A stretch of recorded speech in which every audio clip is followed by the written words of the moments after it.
Hi everyone, this is Maite, and in this video I'd like to share some perspective and support in relation to an experience that has reared its head quite frequently, and that I'm sure many DIP students also can relate to. And that is the experience of a particular lesson not being relevant to them. So the context of this is that certain DIP lessons focus on a particular topic, a particular design, a specific emotion. And that point, let's say jealousy as an example, is opened up and discussed, explained, taken apart to share all its different dimensions and supporting the students to identify them in their living, how to work with it, how to understand it, what's behind it. And of course, the DIP courses are very practical in the sense that there's always assignments with it. So we ask our students to open up these dimensions within their own lives, within themselves. And so, for instance, an experience is that, well, I haven't been jealous recently, or I used to have jealousy with this one person in my past, and I've worked through this, so yeah, that's done. I don't really have any of that going on right now, so I can't really relate to this. This lesson is not helping me in my life right now. I'm dealing with something else. There's a lot going on in my life, but that's just not one of the things, that's just not part of it. So a point to consider here is that we are not as limited as we think we are. See, the idea is often also in terms of process that you have to work with the experiences that are coming up, you know, and that's mostly how you'll walk your process. You look at your experiences, you look at the thoughts that are coming up, the issues you're facing, the challenges, and you seek to understand them, to resolve them, and bring them to a point of solution in your living. And there's nothing wrong with that. But you actually do also have the ability to bring a point here where you self-directively decide to open up a construct, to investigate an aspect of yourself, like jealousy, where even though you may not have, let's say, naturally experienced it in your life recently, where it hasn't been triggered, doesn't mean it's not still a part of you. We must herein also remember that our minds are like an onion, they're layered. So even if we work through one or two or three layers, and we have, you know, I've written about this, I've worked on this, you know, there's different layers that yes, you have worked through, but there are also deeper layers, which may need more specific, and usually do need more specific support, understanding, tools and techniques. So within that, if you place yourself continuously in a position of waiting for points to naturally open up in your process to be triggered, it's in a way prolongs your process. Well, not in a way, it does, because it then places you in a point of first having to identify what it is I'm actually working with,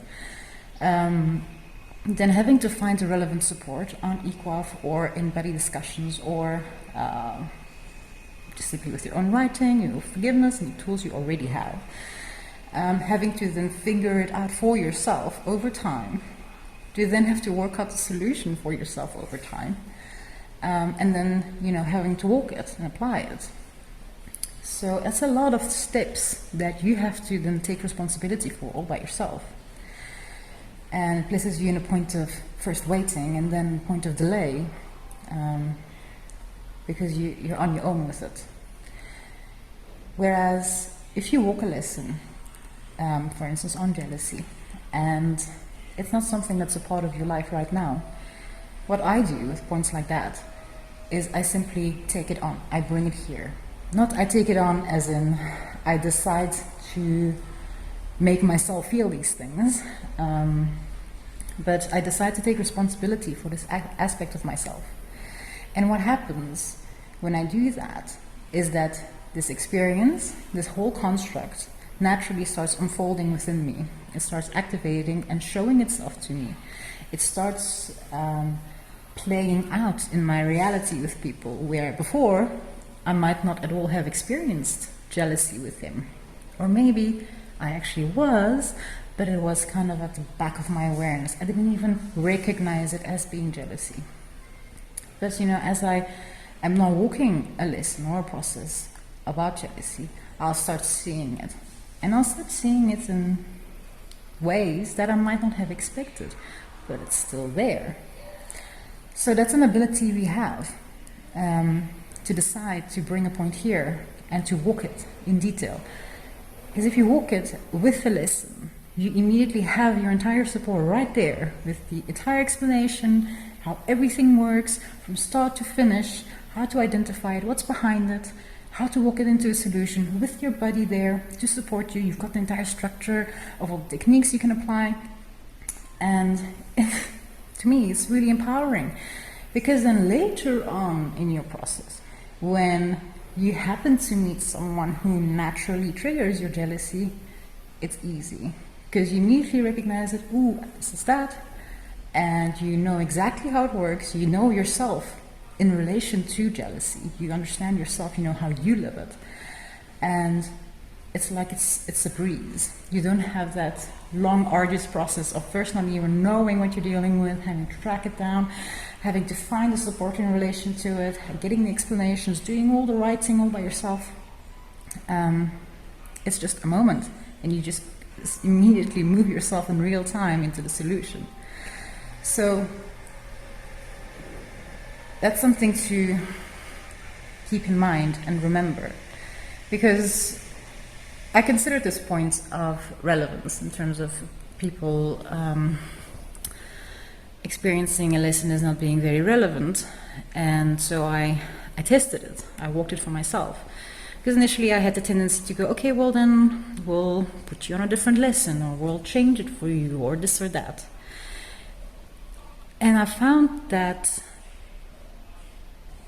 it's a point of compromise for the people I was supporting, for the students I was supporting, because it doesn't actually allow them to move past this limitation and this belief that it's not there, or I can't bring it here, or I have to wait for it to open up in my reality, or oh no, now I have to work with these old memories and it's so long ago and it feels like just dredging up the past, and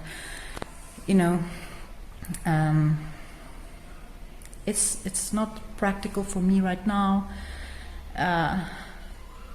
In terms of their process, whenever I would make these types of concessions, let's say, there was also a change in their application.